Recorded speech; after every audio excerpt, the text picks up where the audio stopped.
उससे पहले महाभारत के अंतकाल में हस्तिनापुर कुरुक्षेत्र की युद्ध भूमि में जब अंतिम युद्ध चल रहा था, 18 दिन में युद्ध समाप्त हो गया।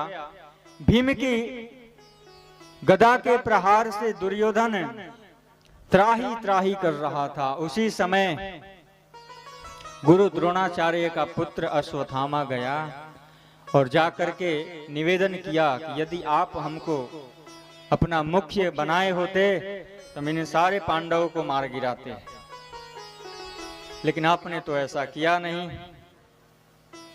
फिर भी मैं आपका दास हूं, आप मुझे आज्ञा दीजिए, क्या करना है। दुर्योधन कहता है कि हमारे 100 भाई थे, उसमें एक भी नहीं बचे। पांडव 5 भाई थे, 5 बच गए हैं। अरे हम तो चाहते हैं कि पांडव समाप्त हो जाएं। तब यहां पर अश्वत्थामा कहता है, बस इतनी सी बात, ये काम आपका हम चुटकी में कर देंगे।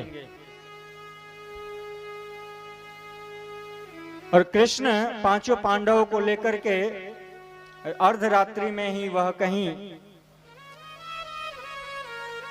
मंत्रणा करने के लिए एक स्थान पर बैठ करके मीटिंग कर रहे थे कि अब तो युद्ध समाप्त हो गया, अब आप लोग आनंद से रहिए।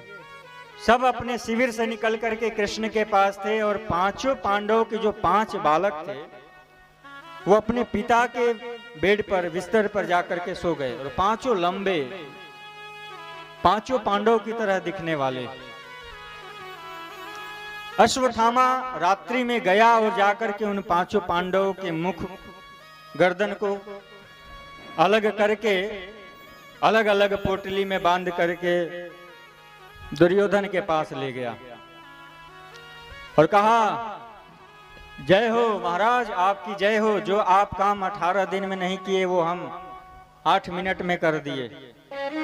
5 पांडवों का सर काट के लेकर के आपके समक्ष आ गए। दुर्योधन तो पहले प्रसन्न हुआ, उसको श्राप था कि सुख और दुख जब दोनों उसको सुनाई दे तभी उसकी मृत्यु होगी।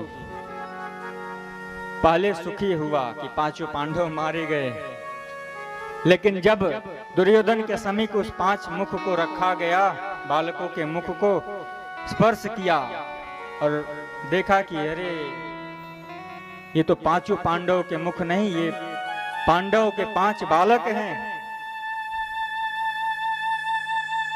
अश्वत्थामा, तुमने ये क्या किया?